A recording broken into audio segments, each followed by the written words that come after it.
पूजनीय माता और बंधुओं, अब एक भजन होगा और भजन के साथ साथ सभी भाई बहन अपने अपने इष्ट को याद करेंगे, ध्यान करेंगे उनका। हमारा रास्ता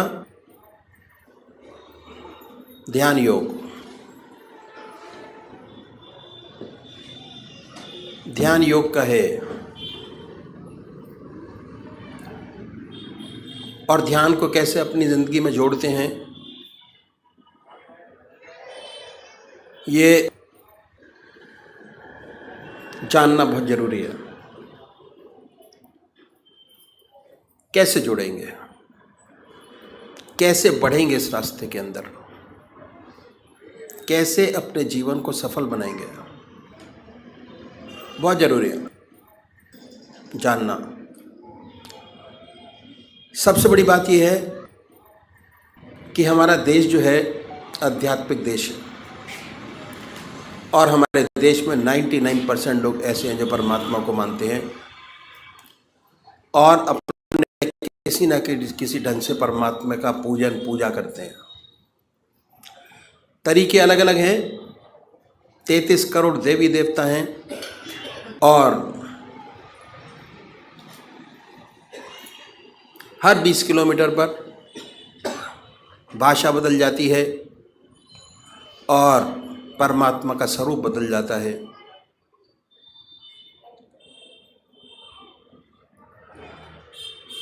तो हम सब लोग जानते हैं कि परमात्मा ने हमें विवेक बुद्धि दी है, कर्म करने का अधिकार दिया है। बाकी 84 लाख योनियाँ भोग योनियाँ हैं। कितना सुंदर परमात्मा ने ये योनि हमको दी। परमात्मा की साया जब से पैदा हुए तब से हमारे साथ है और जब हम इस जहान को छोड़ के जाएंगे तब भी हमारे साथ है। समझने की ज़रूरत है कि कैसे परमात्मा की कृपा जन्म से अंत तक हमारे साथ है। ये मनुष्य जीवन के अंदर ही समझा जा सकता है और कोई योनि ऐसी नहीं है जो समझा सकती हो। परमात्मा ने बड़ी असीम दया कृपा कर हमको मनुष्य योनि प्रदान की। सबसे बड़ी देन।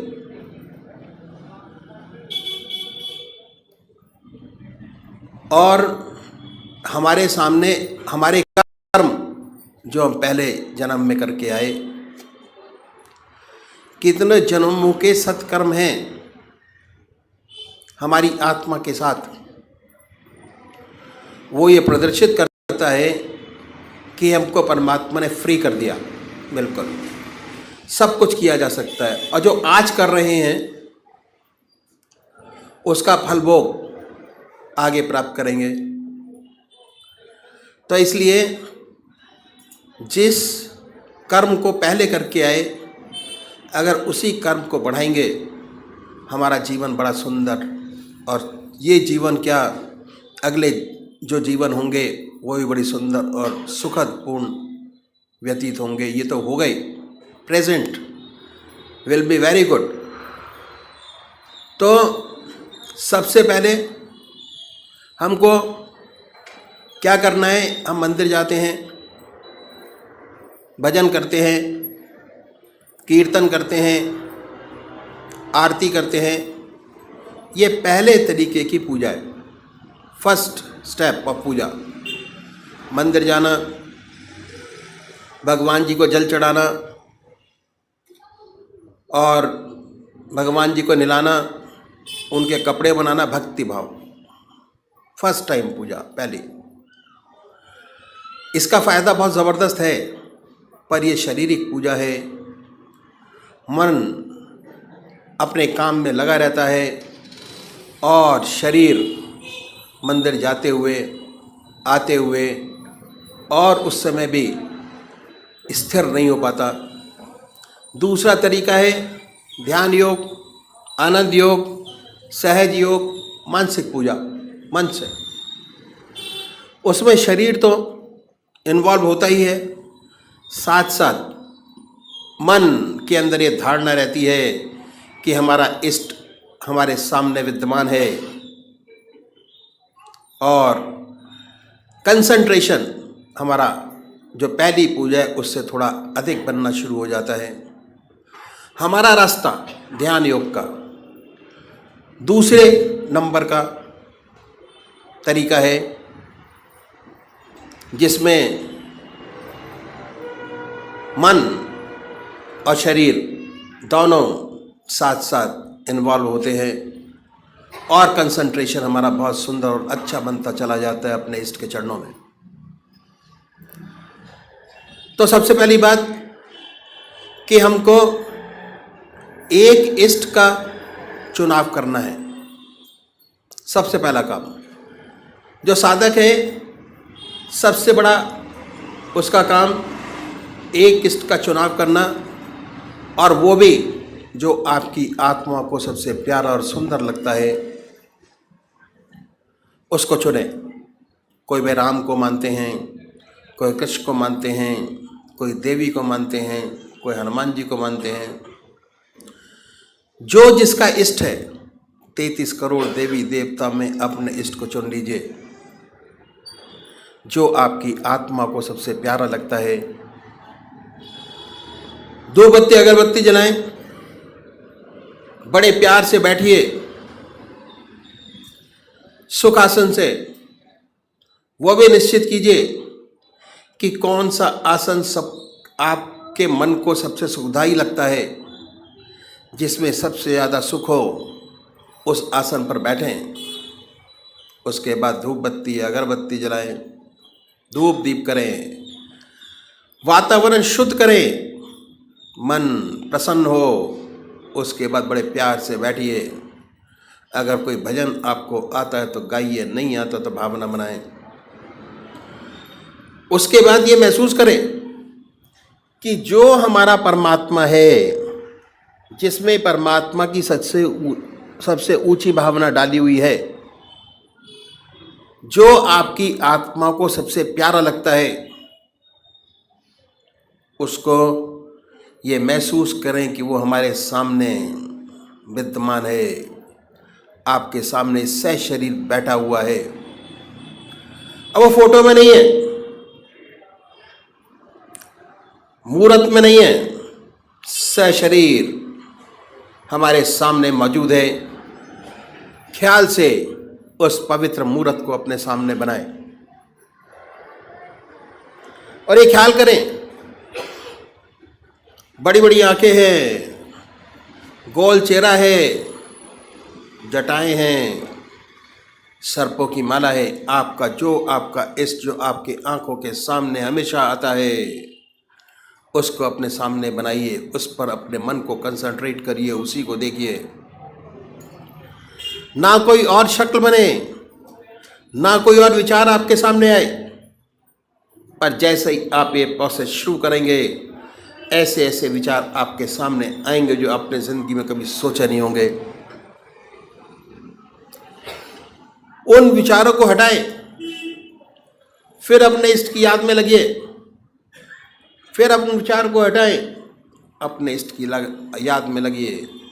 अगर आज ये ध्यान करते हुए, अपने इष्ट की मूर्त बनाते हुए, दिल की हर धड़कन से अपने इष्ट का नाम लेते हुए अगर 100 विचार 1 मिनट में आते हैं,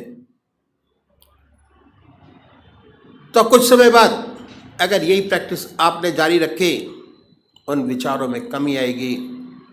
और उसके बाद एक दिन ऐसा आएगा कि आप बैठे होंगे और आपका इष्ट सामने होगा, ना कोई विचार होगा ना ख्याल। उसमें ऐसे तल्लीन होंगे, ऐसे खोए होंगे, कितनी मन को शांति मिलेगी। जितना मन पर भार होगा वो हल्का होगा, और ऐसी ऐसी समस्याएं हल होंगी जो जिंदगी में आपने सोचे नहीं होंगे कि ये भी हल होंगी। बहुत सुंदर समा होगा, बहुत मन खुश होगा। मन खुश, आत्मा खुश, प्रसन्नता ही प्रसन्नता है। समाज खुश, दूसरे वो भाई हैं, जो निराकार भगवान के उपासक हैं, ओम, अल्लाह, वाहिगुरु, वो नाम को चुने, बड़े प्यार से बैठिए और ये सुखासन से और ये ध्यान कीजिए कि हमारे मन से ओम नाम निकल रहा है, या जो नाम आपने चुना है वो निकलता है और वाइब्रेट करता है पूरे शरीर के अंदर। उसके वाइब्रेशंस को महसूस करें, उसकी प्रेजेंस को महसूस करें और उसके आनंद से आनंदित होइए। ये पूरा रास्ता ध्यान योग का आनंद ही आनंद का है। बस थोड़ा समझने की ज़रूरत है। जैसे जैसे चीज़ें आपको समझ आती चली जाएंगी, वैसे आपका मन, हमारे शरीर के अंदर आनंद, चैतन्यता, खुशी हमारे मन के अंदर ही, हमारी आत्मा में है। जैसे जैसे उसकी पहचान होती चली जाएगी, उसके नज़दीक होते चले जाएंगे, आप आनंदित रहेंगे और सुंदर काम होगा, समाज की बेहतरी होगी और बड़ी सुंदर अवस्था आपकी होगी। तो अभी एक भजन होगा और भजन के साथ साथ सभी भाई बहन अपने अपने इष्ट का ध्यान करेंगे। टूटे ना प्रीत तिहारी तिहारी, टूटे ना प्रीत तिहारी। जब से तुमने नेह लगाया, जब से तुमने नेह लगाया, मन ने अपना आप भुलाया। तन में मन में इन सांसों में, तन में मन में इन सांसों में, तू ही कृष्ण मुरारी मुरारी। टूटे ना प्रीत तिहारी। मेरे मन मंदिर में आना, मेरे मन मंदिर में आना। आके नाथ फिर नहीं जाना।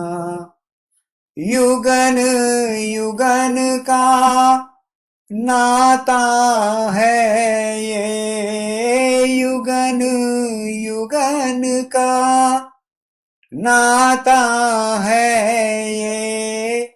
तू दाता मैं भिखारी भिखारी। टूटे ना प्रीत तिहारी। मैं हूँ जीव और तू है जीवन, मैं हूँ जीव और तू है जीवन। तू है मुक्ति, मैं हूँ बंधन। अपनी शरण में लेके मुझको, अपनी शरण में लेके मुझको, विपदाएं सब टारी मुरारी।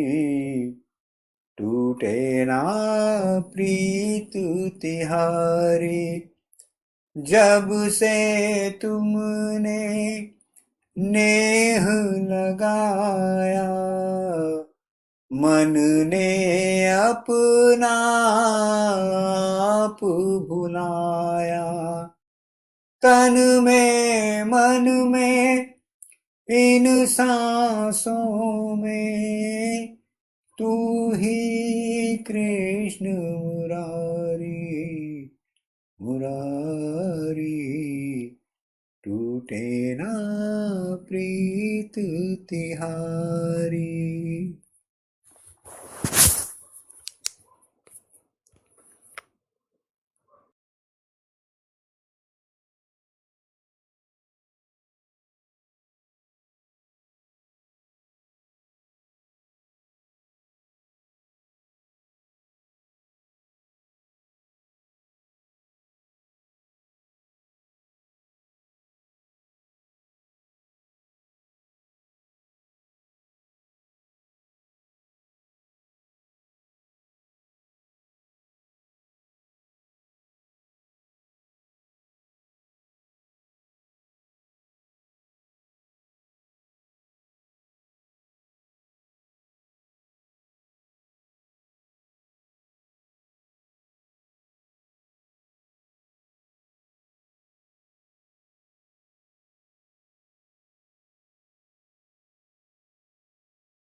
ही जोग जोगी जेहि लागी, कोह मोह ममता मद त्यागी, व्यापक ब्रह्म अलख अविनाशी, चिदानंद निर्गुण गुण राशि। प्रातः काल का सुहावना समय है। ये दास पूजनीय पापा जी के साथ घूमने के लिए निकला। हम लोग विक्टोरिया टावर पहुंचे तो घड़ी ने 5:30 बजाए। प्रातः काल की मंद बह रही है। प्राची की लालिमा फीकी पड़ चुकी है। पूर्व दिशा में सूर्यदेव मुस्कुरा रहे हैं। पेड़ों पर चिड़ियां चहचहा रही हैं। बगीचे में चमेली, मोगरा और गुलाब के फूलों की महक ने एक अनोखा ही समा बना दिया है। पापा जी इस रमणीक स्थान पर पहुंचकर और खाली बेंच देखकर बोले कि यहाँ थोड़ी देर विश्राम लिया जाए। हम लोग बेंच पर बैठ गए। बैठते ही वातावरण के माधुर्य से हमारा हृदय गदगद हो उठा। चिड़ियों की चहचहाट ने हृदय की हूक को कई गुना बढ़ा दिया। ऐसा मालूम होता था चिड़ियां उस परम पिता परमात्मा की याद में मग्न हैं और हम लोगों के हृदय में उस मालिक की गहरी याद बैठ गई। लगभग 15 मिनट मूक अवस्था में तथा आत्मानंद में गोते खाने के पश्चात पूजनीय पापा जी ने फरमाया कि अब यशपाल का उचित समय है कि वह बैत हो जाए। ऐसा श्री सद्गुरुदेव जी ने रात्रि में फरमाया। सेवक ने पूछा, पापा जी यह बैत क्या चीज होती है? पापा जी ने बड़े प्रेम पूर्वक समझाया कि बैत दीक्षा होती है और गुरुदेव जी की जब बड़ी असीम दया कृपा होती है तो किसी को बैत करते हैं। बैत करने के पश्चात गुरुदेव साधक को जीवन मुक्त कराने का पूरा भार व उसकी शिक्षा की पूर्ति का भार सब कुछ सिलसिले के किसी मुक्त आत्मा यानी बुजुर्ग के हाथ सौंप देते हैं और इसके पश्चात ऐसा शिष्य गुरु परिवार में पूर्णतया दाखिल हो जाता है। ऐसे शिष्य की जिम्मेदारी भी बड़ी जबरदस्त बढ़ जाती है। उसे पूर्णतया आत्मसमर्पण करना पड़ता है और गुरु की आज्ञा की अवहेलना स्वप्न में भी नहीं कर सकता, अन्यथा बड़े कष्टों का सामना करना पड़ता है और तब शिष्य जीवन मुक्त गति प्राप्त करता है। अगर सच्चा आज्ञाकारी है और सच्चे दिल से आत्मसमर्पण करता है तो बड़े आनंद में इस स्थिति को प्राप्त कर लेता है, जिसके लिए बड़े बड़े योगी कठिन तपस्याएं करते हैं और मुश्किल से प्राप्त कर पाते हैं। तुम्हारे ऊपर पहले से ही श्री सद्गुरुदेव जी की बड़ी कृपा है। बड़े बड़े पुराने अभ्यासी बैत की अभिलाषा लिए आते हैं, अनेकों बार प्रार्थना करते हैं, परंतु उनकी बैत नहीं हो पाती। तुम बहुत भाग्यशाली हो जिसके लिए गुरु महाराज ने अपने मुख से बैत के लिए फरमाया है। ये दास चुपचाप सुनता रहा। इसने उत्तर कुछ न दिया। इस दास के हृदय में ये शब्द घूमने लगे कि आत्मसमर्पण करना पड़ता है। आत्मसमर्पण क्या आसान काम है? आत्मसमर्पण के माने हैं आत्मा को अर्पण कर देना। कहने का तात्पर्य यह है कि मन में भी कोई विरोधी विचार न उठे। इस पतित के अंदर तो अनेक विरोधी विचार पैदा होते रहते हैं। इस दास ने पापा जी से पूछा, आत्मसमर्पण तो बड़ा मुश्किल है, कैसे होता है? पापा जी मुस्कुराए और कहने लगे, जब तुम्हारी बैत हो तो गुरु महाराज जी को लिख कर दे देना, तन मन और आत्मा आपके अर्पण करता हूं। बस फिर कोई विकार न रहेगा। बाकी आत्मसमर्पण जिस पर उनकी कृपा होती है सब अपने आप करा लेते हैं। जब मेरा बैत हुआ तो मैंने गुरु महाराज जी से यह कह दिया, तन मन गृहस्थ और आत्मा सब आपके अर्पण है। सब कुछ महाराज जी के अर्पण कर दिया और अपने राम ने तो चैन की बंसी बजाई। इसके बाद पापा जी ने फरमाया, मालूम है कि इस सेवक का बैत कैसे हुआ? अन्ना जी यानी पापा जी की धर्मपत्नी अध्यात्म में काफी तरक्की कर गई थी। उन पर परम संत महात्मा रघुवर दयाल जी तथा श्री सद्गुरुदेव जी की बड़ी कृपा थी और मैं बड़ा खिलाड़ी था। मन आया पूजा में बैठा, नहीं आया तो नहीं बैठा। एक रोज मैं कानपुर चाचा जी परम संत महात्मा रघुवर दयाल जी के पास गया।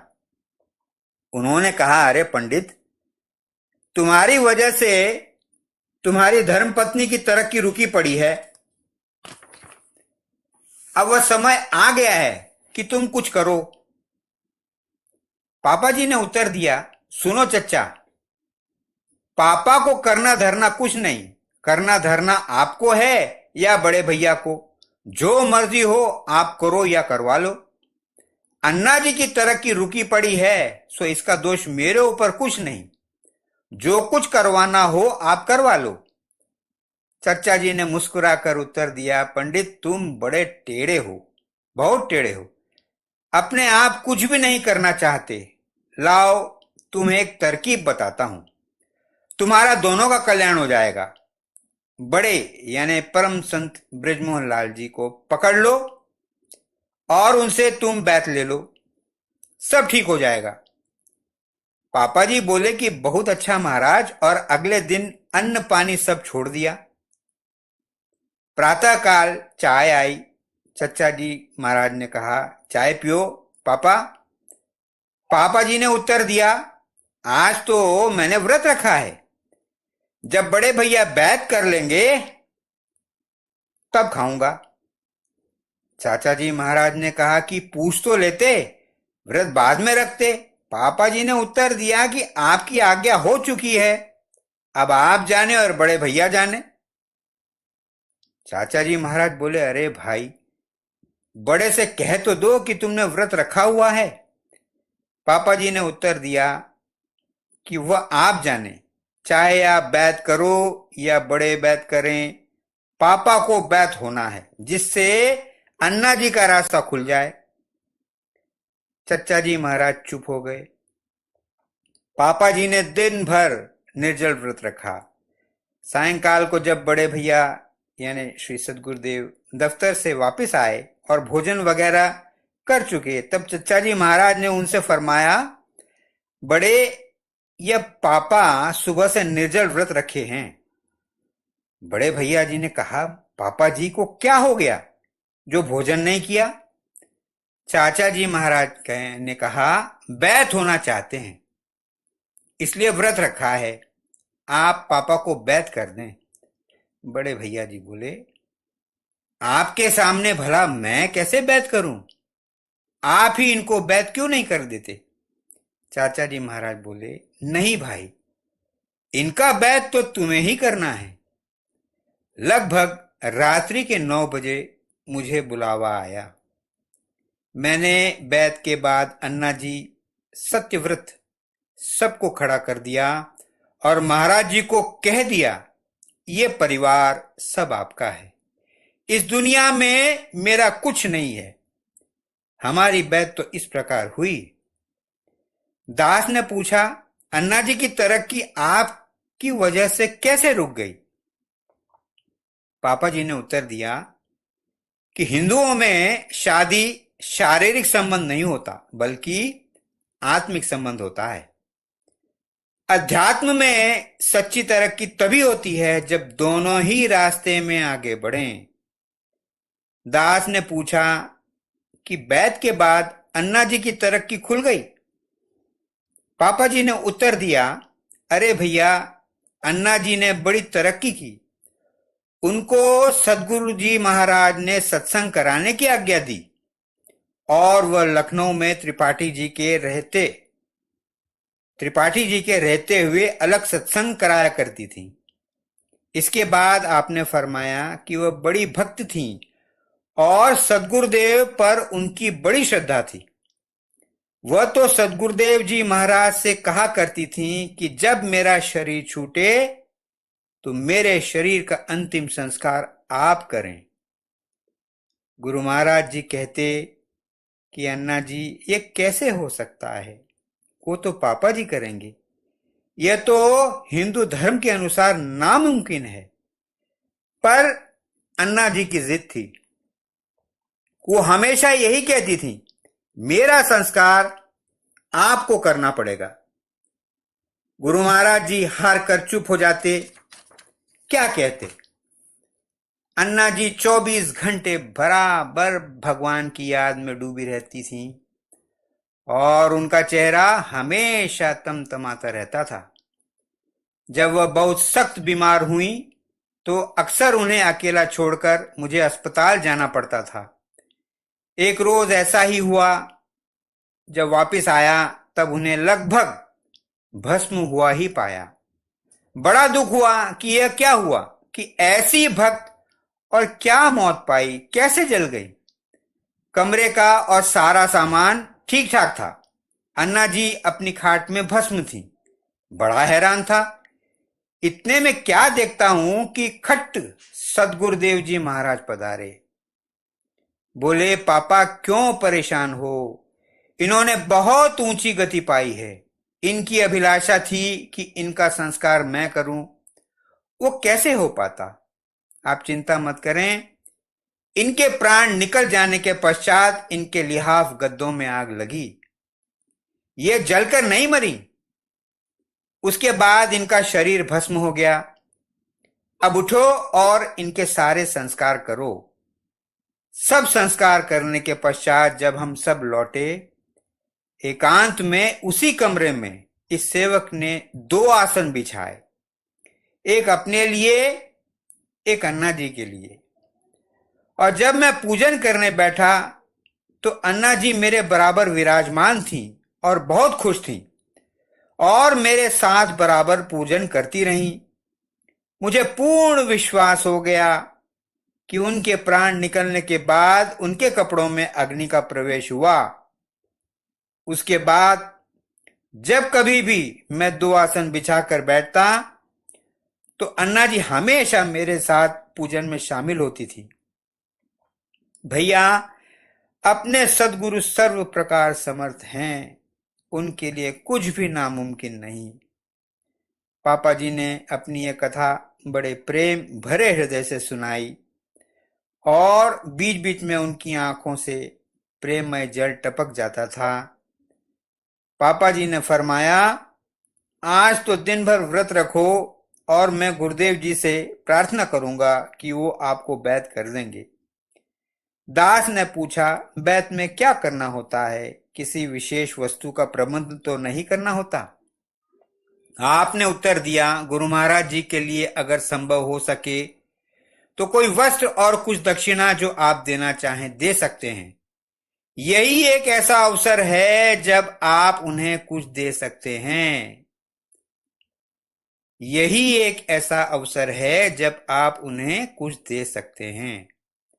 और भैया, हम लोगों का भी कुछ ख्याल रखना, कुछ मीठा मुंह हमारा भी हो जाए, कुछ प्रसाद रख देना। और भैया, गुरु महाराज जी के लिए कुछ पुष्प और पुष्प माला का इंतजाम भी जरूर कर लेना।